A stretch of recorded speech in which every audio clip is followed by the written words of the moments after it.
Bienvenue dans cette nouvelle vidéo. C'est à la douane qu'on est, on sort de la Bulgarie, bientôt la rentrée en Turquie. C'est parti. Voilà, là on est dans la file pour l'entrée en Turquie. Alors j'ai pas le droit de filmer à l'intérieur, mais donc on est dans le camping-car et là on attend, on nous a envoyé au bureau Détroit. Et en gros ici on voit des gens qui se font fouiller, donc on se demande si on va devoir vider le camping-car ou si ils vont juste venir regarder. A priori, on n'a rien d'interdit, enfin en tout cas on ne pense pas. On va voir ça tout de suite. C'est bon, on est passé. Ils ont même rien fouillé. Non mais le passage de fouille Détroit, on en est sorti. Maintenant reste à sortir de la douane. On est en Turquie les copains. Bonjour, nous c'est les Waffles. Nous avons décidé de parcourir le monde en famille. Après avoir découvert l'Europe pendant 1 an, nous t'emmenons sur les routes d'Asie avec Jeff, notre camping-car américain. Première étape quand on arrive dans un nouveau pays comme la Turquie où on perd beaucoup de repères, on s'arrête d'abord pour faire du change, pour prendre de la monnaie locale fatalement, et puis on s'est arrêté pour prendre une carte SIM parce que on est quand même des gros dépendants des technologies modernes. Et donc pour se repérer dans une ville, c'est un peu plus facile. Là on a aussi été trouver une blanchisserie pour repartir à neuf. Et puis on va déjà récupérer aujourd'hui. On va dormir sur le spot qu'on a trouvé. Et demain on va sans doute se mettre en route d'un petit garage pour terminer de remettre le cil en bloc et alors changer la barre de la suspension de direction qu'il y a qui commence à cuiner. Mais ça on savait qu'il fallait la changer à un moment ou l'autre. Et donc j'ai la pièce, je suis parti avec. Je pourrais peut-être même la changer moi-même au cas où. Enfin, on verra, ça c'est un autre jour. Maintenant on va terminer, profiter de notre première journée en Turquie. Un petit apéro je crois. Un apéro. Un apéro s'impose. Vous allez commencer à croire qu'on aime ce genre de décor entouré de voitures, de camions. On est de nouveau au garage. Alors on a de la chance parce qu'on est dimanche et on a des gentils Turcs qui ont accepté de s'occuper de nous. Depuis hier en fait on entendait un bruit quand le volant tournait, donc on a commencé à se poser des questions. Nico savait qu'il fallait changer la suspension de direction, c'est quelque chose qu'on nous avait dit avant de partir, mais on ne savait pas si ce serait après 1000 ou 10 000 km. Il se fait que là on est un peu plus de 3000, donc on va leur demander de faire ça et puis en même temps on vérifie un peu le reste et vérifier qu'il n'y ait pas d'autres soucis. Nico pourra vous en dire plus parce que moi au niveau technique je commence à être vachement dépassée et puis j'avoue que là je suis quand même fatiguée de tous ces soucis. Si seulement Jeff pouvait enfin rouler et nous foutre la paix, ça serait cool en fait. On est tellement bien à l'intérieur, on l'a tellement bien aménagé, on se sent tellement bien dedans. On aimerait juste pouvoir passer 5 jours au moins sans devoir se soucier d'un problème mécanique ou technique autre. Mais voilà, on fait avec, on trouve des gens sympas et puis c'est l'occasion de faire des connaissances aussi, quelque part. Ça c'est le point positif. Vous me connaissez maintenant, vous savez qu'on essaye toujours de voir le positif. Bon allez, cette fois on n'y sera pas resté une nuit.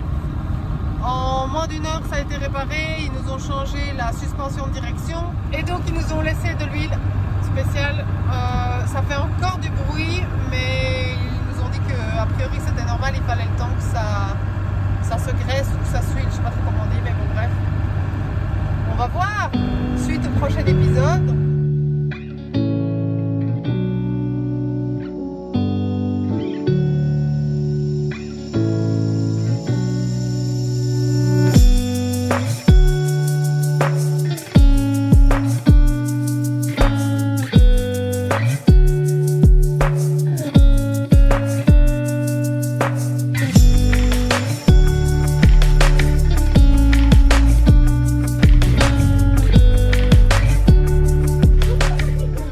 Après l'école, première visite de la journée, on va voir un château. Quel là. Tu peux me dire le nom de ce château? Non. On est en face de Çanakkale à Kilit. Voilà. Kilitari. En face de nous, là-bas, c'est Çanakkale et donc la rive asiatique qu'on traversera tout à l'heure. Pas de chance. C'est fermé en fait. On n'a pas vraiment attendu, hein. On a fait l'école jusque maintenant, mais on s'était dit qu'après l'école on pouvait faire la visite. Et en fait apparemment ils sont en rénovation. Donc pas de visite autorisée. Pas de visite. peut aller voir si celui d'en face à Tchanakale est ouvert. Là, il y a aussi un château. Bon. Nous voilà embarqués sur le ferry qui va nous faire passer de l'Europe vers l'Asie. Et les gars, on va en Asie? On se retrouve méga proche de plein de bateaux. On a l'impression d'être sur le périph'. C'est le périph' des bateaux. On est où? On suit les panneaux de cheval de Troie. 40 divisé en 20, ça te dit?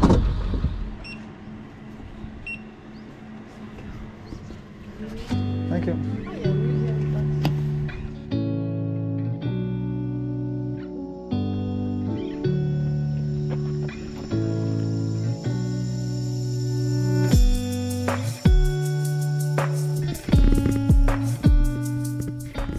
Ça fait longtemps qu'on s'est pas baladé au milieu des vieilles pierres sans trop ni rien ni comprendre. Après, c'est plaisant. Qu'est-ce que t'en penses? Deux.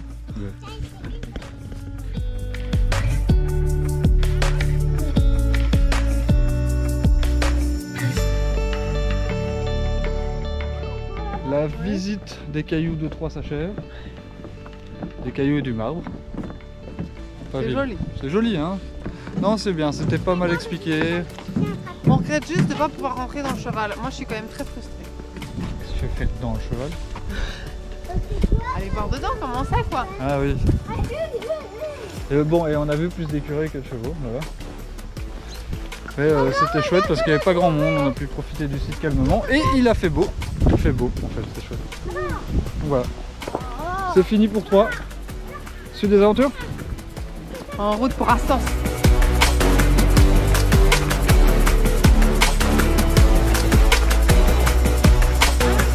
Hein? Tu vois, c'est pour ta chaîne vidéo que tu fais ça, à vous. C'est pour ta chaîne vidéo que tu fais ça. Juste pour avoir des followers. Et voilà. Écoutera ta femme la prochaine fois.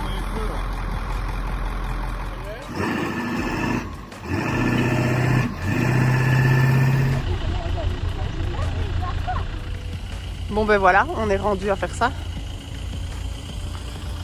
Vas-y.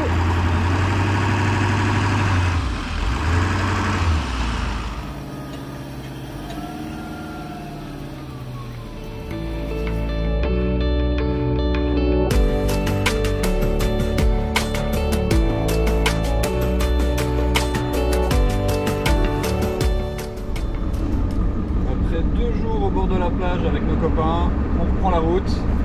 C'est parti, direction Izmir. Nous voilà devant une scierie, une première... Enfin non, c'est pas vrai, on l'a fait une fois à Sofia, mais c'était facile puisqu'on avait demandé à Dilma de nous aider.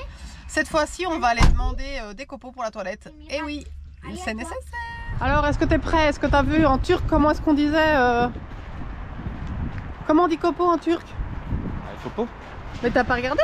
Non, j'ai pas regardé encore. Oh misère! Cet homme avec ce téléphone, ça ne sert à rien. Prochaine fois, c'est moi qui prends la connexion, je vous le dis. Demande à Google Trad. Et voilà, on a trouvé le super copeau. Voilà, notre conseil. Pas hésiter à aller dans les scieries.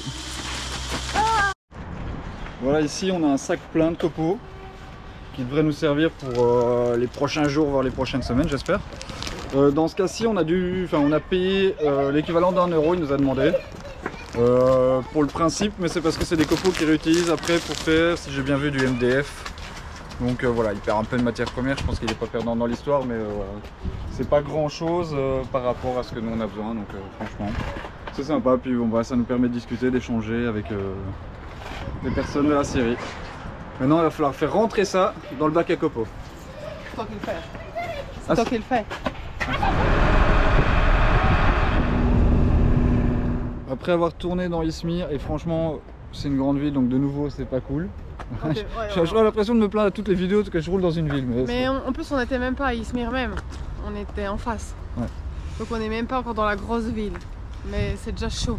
On est en bord de plage et c'est déjà chaud.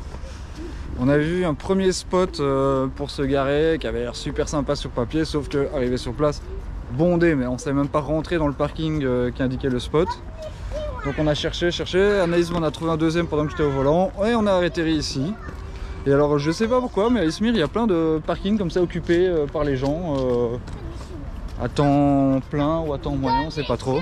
Et sur conseil donc des autres habitants du parking, on va les appeler comme ça, on va aller manger un petit bout dans le coin. Voilà. Allez, on va aller goûter ça. C'est quoi? Le jus avec les légumes dans les bocaux. Piquant. On est sur le parking, là on a retrouvé les copains hier soir quand on est sorti du resto, ils avaient trouvé le même spot que nous. Comme quoi même quand on veut se séparer on se retrouve. Gros problème de nouveau sur Jeff, c'est que ce matin j'ai fait mes niveaux d'huile comme je fais toujours depuis qu'on a eu le souci d'huile au début du voyage et on avait de nouveau perdu beaucoup d'huile. On parle d'une consommation quand même qui tourne autour d'1 litre par 200-250 km, voire 300. C'est beaucoup trop. Donc en rediscutant avec Anaïs, on a décidé qu'on allait repasser dans un garage. Parce que c'est peut-être le moment de faire les travaux qu'il faut faire sur Jeff au niveau moteur pour être beaucoup plus serein pour la suite du voyage.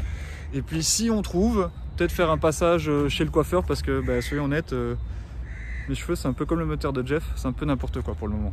Bon, alors je vous parle de l'arrière du véhicule parce qu'en fait je dois mettre un câble pour que la GoPro charge. Mais donc là on est devant le garage Ford qu'on nous a conseillé et Nico est en train de parler avec les techniciens pour voir s'ils peuvent nous aider pour cette perte d'huile. Et c'est un problème qu'on a quasi depuis le début et ce qui explique en fait sans doute pourquoi est-ce qu'on n'avait plus d'huile du tout. On a déjà réglé pas mal de problèmes. Et donc on espère que cette fois ils vont réussir à trouver et puis si en même temps ils peuvent nous faire nous remettre le cil en bloc et voir si la direction tout est ok, ce serait top. Alors après arrêt au premier garage, ils se sentaient pas d'attaque pour ouvrir le moteur, donc ils nous ont remis de l'huile en disant qu'on avait vraiment trop peu d'huile que pour rouler. Ce qui est cool, c'est qu'on avait mis de l'huile qui normalement ne se change, enfin ne se consomme que très doucement et il aurait fallu remettre que tous les 30 000 km. Soit, donc c'est très clair qu'en fait on consomme vraiment beaucoup trop. Nico a calculé, ça ferait 6 fois trop. Donc ils nous ont envoyé vers un garage Ford spécialisé en camions. Donc nous voilà autour des camions Ford turcs. Alors, tu nous expliques? Ils sont pas chauds. Ah, ils sont pas super chauds à l'ouvrir en fait. Comme ils connaissent pas le moteur, ils pensent que c'est une bombe nucléaire. Donc ils sont pas chauds, mais j'essaie de les convaincre qu'il faut ouvrir le cache-soupape et regarder les queues de soupape. Mais voilà.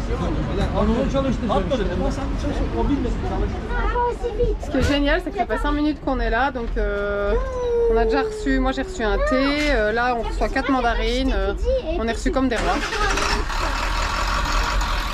Et là Nico doit démarrer. On dit toujours la troisième c'est la bonne. Donc deuxième garage, alors vous allez avoir un boucan de dingue parce qu'on a mal remis le cache. J'espère que ce sera... Je sais même pas si j'ai envie de vous faire cette vidéo comme ça. On la refera peut-être, soit. Donc on est en route vers le troisième garage. Ici le garage ils ont regardé. Ils confirment a priori que ça pourrait être les... C'est quoi les joints? Les queues de soupape, voilà. Mais ils veulent pas l'ouvrir parce que clairement il faut faire tomber le moteur. Donc on est probablement parti pour plusieurs jours de travail, n'est-ce pas? Donc probablement qu'on va être dans quelques heures à chercher un Airbnb ou quelque chose de ce genre sur Izmir, quoi. Youhou! Nous voilà donc dans le troisième garage. Alors sincèrement, quand on leur explique le problème, ils n'ont pas l'air chauds. Je suis à 2 doigts de repartir en Bulgarie, je pense.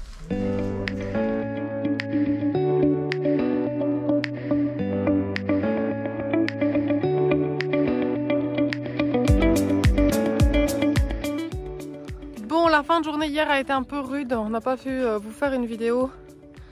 On n'avait pas trop le courage en fait. En gros, ici en Turquie, il n'y a personne qui veut démonter le moteur. Donc ils ont juste mis un liquide dedans qui permet de... en fait c'est un kit tout double, donc il y a une chance sur 2, ça ramollit apparemment les caoutchoucs et donc ça peut permettre de fonctionner ou pas. Donc on verra, en gros sinon c'est simplement qu'on perd de l'huile plus vite et on va devoir augmenter notre budget en huile un peu beaucoup, mais bon, soit. Donc finalement on a quand même décidé de rouler encore pendant 1 heure pour trouver ce petit spot et prendre en fait les choses, la vie du bon côté. On est sur un spot dans les hauteurs d'Éphèse, Éphèse est là en dessous et ce matin on rencontre 3 femmes qui sont en train de ramasser les olives. Les enfants se font un plaisir de les aider, ils sont en train de ramasser les olives avec eux, avec elles pardon. Et donc bah, voilà, c'est super chouette parce que on vit quand même des chouettes rencontres et malgré les galères, hein, et ben, on vit des beaux moments. Ça y est, on a descendu la montagne, on est dans le centre d'Éphèse et on va aller découvrir ça, on va prendre le temps. Qu'est-ce qu'on peut dire d'autre? On va profiter, on va profiter maintenant. Et aussi sur le retour, cette fois je le dis et je le fais, on va couper les cheveux. Il en a marre de sa casquette. Tout de suite le contraste est plus marquant avec la partie européenne. Hein.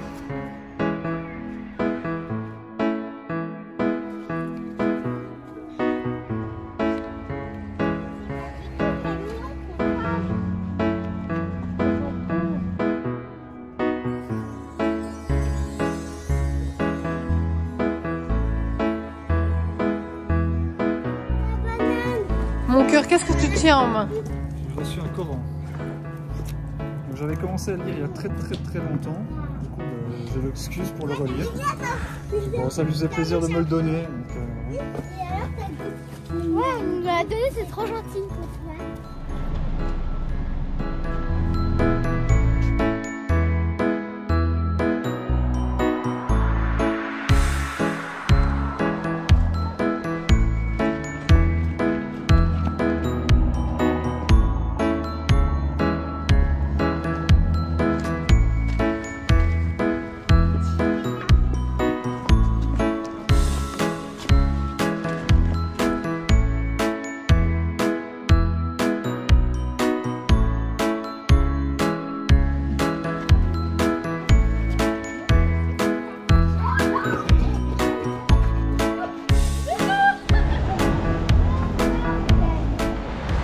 C'est parti pour l'opération coiffeur, on va voir ce que ça a donné. On termine cette semaine sur la plage à 5 km d'Éphèse où nous avons rencontré une autre famille de voyageurs. On te donne rendez-vous la semaine prochaine pour la suite des aventures. On t'embarque dans le festival le plus incongru qu'on ait jamais fait.